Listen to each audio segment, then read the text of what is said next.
waxaynu wareysi la yeelanay muwaadiniin in badan xabsi ku jiray kadib markii ay ciidamada Seychelles ka qabteen badda Soomaaliya kadib markii ay ku eedeeyeen in ay yihiin dad aan burcadbadeed ah balse ayaga ayaa burcadbadeed ahayn taasina waxay u soo wareejiyeen hay'ad Soomaaliyeed balse hadda waxa ay ku xiran yihiin Hargeysa hadaladoodana waxa kamid ah sida tan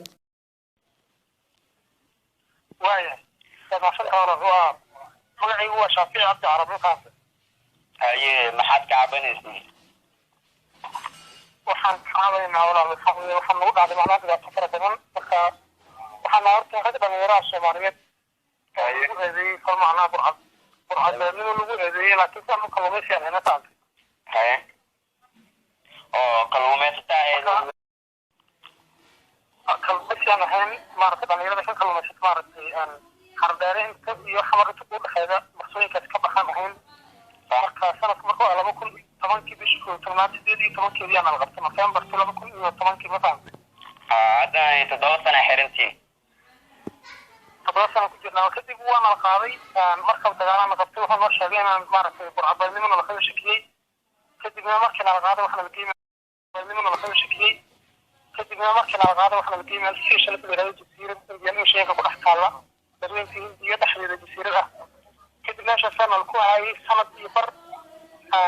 maxkamadana la geeyay maxkamadda markaa waana la xukumaanaga oo rag waa isku jiraan 24 sano ilaa 10 sano xarigaan xukuminta u dhaxayda xagee ku sugantiin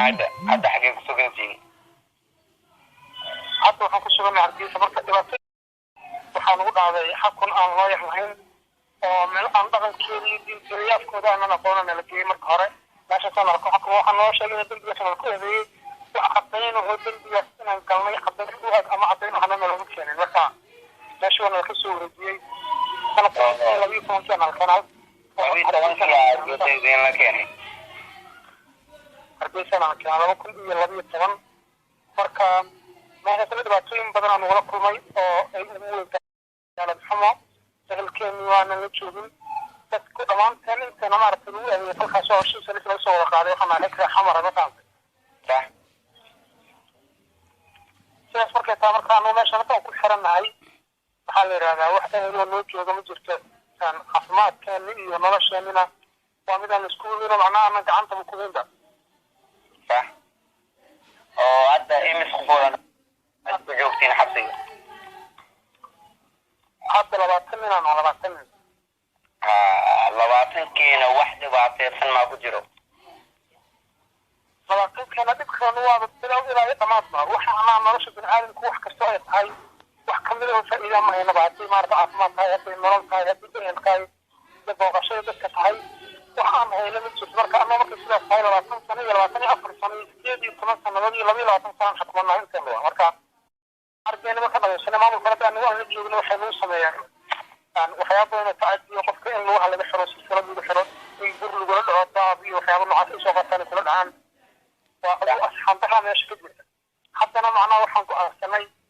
ما مش يعني ما كنت أستوى لكن كنت أنا ما كان بس حتى أنا بسيدين أو سيدين تلف ماشي كنت جرين حتى هذا الطلاق سنة حكوناي أنا كنت يسافر على قصوين بدل حرب يوريني وكنت جرينا ولا مسيدين حتى ما كنت أنا يعني حركة على مش بتوع على رامي وسيدين ولا مركز لبعضهم كين الروح وح أو لحدود اللحد عن دمرت من ما كتير إن بدن هذا عن أو مرة الواحد كشفان من أنا بيشرح عن فتح ذاك القرآن إلا يكرف ماشي كشفان هذا جرى فرع القرآن من الوقت كما هو نقول شرح القرآن وعليا هو مرة النافوي وحضرها شكون نافوي أي نقول شرح صح أو هذا دباتون كسيادين جرتي كما كيف تلال كوب بطل كان حفاظي كلام كي خيرات الحلقة حدا وأود وطمارة تيجي كل مدان كلمة فيه وحكي صوت كلمة يعني حقدوا كوب بلا يعني الشبكة هذا نودوا مريم على يوم كل يحاسبوا يبربرونه صح فقد يكون ماشي صورة فقط على هذا بس هذا نتيجة طبعا ما رأيت هاي وحقنا هاي فراشين تستلم كتب فتح في مرة كشف لنا 5 عن جنبي وفي الدين دول وهذيك حتى في الدين ونقطة كلام حل هذا لكن سبحان الله مرمانين يقول كيس يقولوا بجوجو iyo noloshii Soomaaliya ku hagaagsan tahay ku xaqnaada dad xarnaanay anaguna waa xaweenku qarni xukunkan la ku qaaday oo 25 sano 24 sano ayaa xukumanay taas markay tahay wax eedanay marka waxaan go'aansanay annagu walaal in raashinka aan iska joojino. Hadda waxaa jirta maalintii shanaad ee ragku raashin la'aan yihiin, raashinka aysan qaadan. mar haddii macnaha markaad xarigga dhamaystana aan lagu sii daynin noloshaada inaysan meesha u oolin wax nololood ku sugan tahay iyo maarata xuquuqda aadan gacanta ku haynin nolosha waxay ku tahay iska yar badan. oo hadda 5 maalmood raashinka isku goosanaa maraysiin miya 5 maalmood 5 maalmood raashinka joojina sababtan u joojinayna macnaha ma aha anagu wax aan ujeed kale falena laakiin waxay tahay inaan ehelkeeni helno oo la geeyo xamar dowladda aqoonsiga adduunka aqoonsiga ka jirta ehelkeeni xamar ay joogaan xabsiyo dowladda nagu hay hadda xabsi ku jirayna way ku yaalaan. marka muhiimadani doodana ku toodina raashinka joojina waxay tahay in dadkeena nabad iyo maartay ehelkeeni carruurteena saxaawada dowladda maxaad ka codsanaysaa?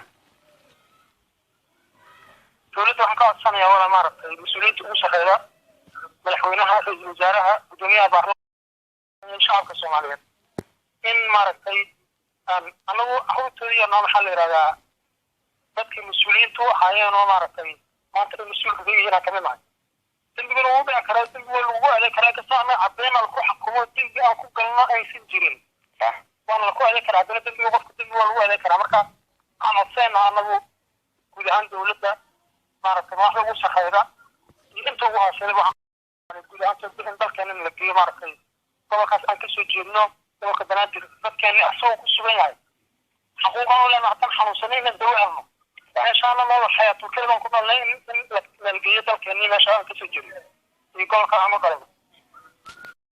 dhammaanteen 20 keena soo waxaan nahay reer Muqdisho degmooyinka magaalada Muqdisho ka soo kala jeednaa. marka waxaan ka codsanaynaa dowladda federaalka ee Soomaaliya in arrintan ay hoos u soo eegto nololka iyo meel hooyooyinka iyo carruurta ay joogaan aan ka arki karno Soomaaliya in arrintan ay hoos u soo eegto nololka iyo meel hooyooyinka iyo carruurta ay joogaan aan ka arki karno haddaan xirnaayna aan ku xirnaano maal dadkan ay joogaan oo dadkan aan la kulano 7 sano xirnaayna ka saarkii sideenan bilawnay mana arag hooyada aan imika marka waxaa inoo sheegtaa wadankeedu soo afduubtay oo idinku eedeeyay inaa burcadbadatiin adinkoo badiina ka kulmeysanayo inoo sheeg wadankaas. wadan sidoo waa Seychelles waa jasiirad oo ku taal maartay dadka India dhaxdeeda 700 mayl ay u jirtaa Muqdisho. meesha sanad ka soo wareejiyo ay adduunka u dhiisleeyada u dhaxeeyay maartay gobolkan nalkuhay iyo dowladda soo wareejiyay. marka hay'adina hadda ma aragna anagu markasta waan codsanay waxaan ku leeyahay hay'adna keenta meeshaan noo keena hay'adina way nooga dhaxbaxday sarxumaana meesha noo haysataniyo hay'adda magaceed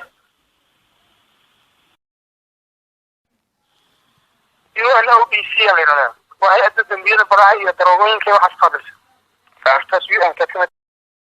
aad iyo aad u mahadsan tahay. kaasi wuxuu ahaa Shaafici Cabdi Carab oo ku xiran Hargeysa oo lagu eedeeyay inuu burcadbadeed yahay soo badda Soomaaliya ka kulmeysanayo. haatan waxaa wareys la yeelanaynaa mid kale oo 20 kaas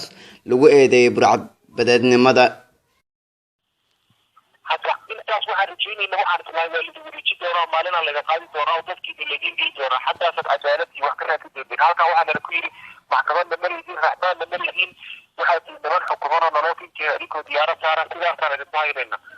hadda intaas markaan sugayno aragna cid loo soo socotay cid la wareejinayna la aragan ku aan qaadano waxaan ku qaadanay aan qofka bini'aadamka mar aan dhibanayna awalan weligeed noolaanayn waxaan go'aansanay inaan cuntada joojino oo si ama meesha nabadgelyo helideena la guuray ama hadda aan xarig ku tirin inta noo dhiman ama nala ka sii dayo ama maxkamadaha nala saaro in xagga nala geeyo hadda weyno cid nala qaadi diidana sideena qaar ahaan ilaa nafsada naga baxdo aan baabaan wax oo idin diirna oo adiga idin miciina ma aragteen bali wax ilaa hadda noo yimid iyo wax nala hadlay ma jiraan kuwaan askarta hadda dadka furgashay waxaan codsanaynaa in koonfur nala geeyo oo xagga naloo wareejiyo waqti badan aan soo xirray eheladeena iyo qaraabadeena iyo dadkeena midna maanan arag intaasaan murug iyo rafaad iyo fakar kusoo jirnay noloshii ciriiri nagu noqotay qofka bini'aadamka xaq wuxuu u leeyahay maxbuuska hadduu xukuman yahay gobolka uu dhashay inuu ku qaato xaalkiisa. marka waxaan ka codsanaynaa dowladda si degdeg inay arrinteena usoo farageliyo nalana geeyo meesha eheladeena joogto. waxaad tahay qof Soomaaliyeed fadlan u muuji dareen aad ugu gudbinayso asxaabtaada oo